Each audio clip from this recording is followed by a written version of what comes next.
President Trump has issued sweeping pardons for several key allies who backed his effort to subvert the 2020 election results.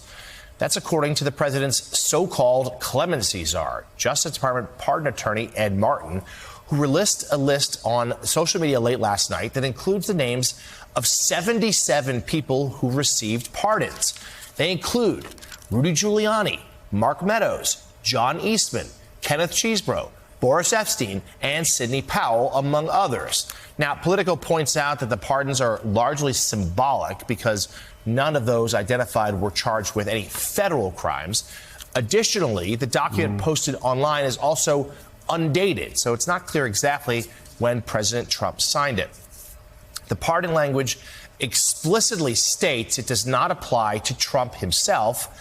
The White House and Justice Department did not immediately respond to requests for comment. So, Ken, there's a lot to sift through here. We know that President Trump has stacked his administration with some of those previous 2020 election deniers, those who claim falsely that he won the election. And symbolic or not, this is another symbol here that he's simply not going to play by the rules, and that these are people who he is yet another example in this administration where he has used the powers of government to punish his foes, and in this case, reward his friends, those who do his bidding. I would say it's a bit more than symbolic, Jonathan, in the sense that some of these people were clearly considered unindicted co-conspirators by Jack Smith in the investigation of the false elector scheme that resulted in the indictment of Donald Trump. And they were certainly at risk of being charged federally. Now, of course, that was never going to happen during this administration, and there's a statute of limitations problem.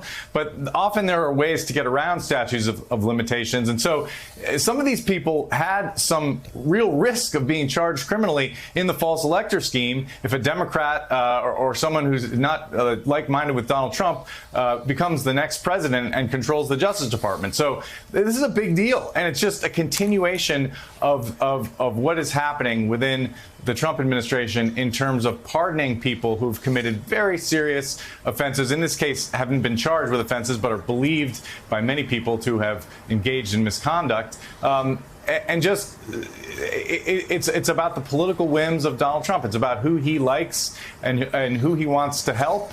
And if you believe a certain way that was in his interests, you're liable for a pardon, whether it's Ghislaine Maxwell or people who engaged in this false elector scheme. Now, the thing to remember is there were state attorneys general investigations into various false elector schemes around the country. It's unclear exactly what's happening with those, but these pardons, of course, would not apply to state charges.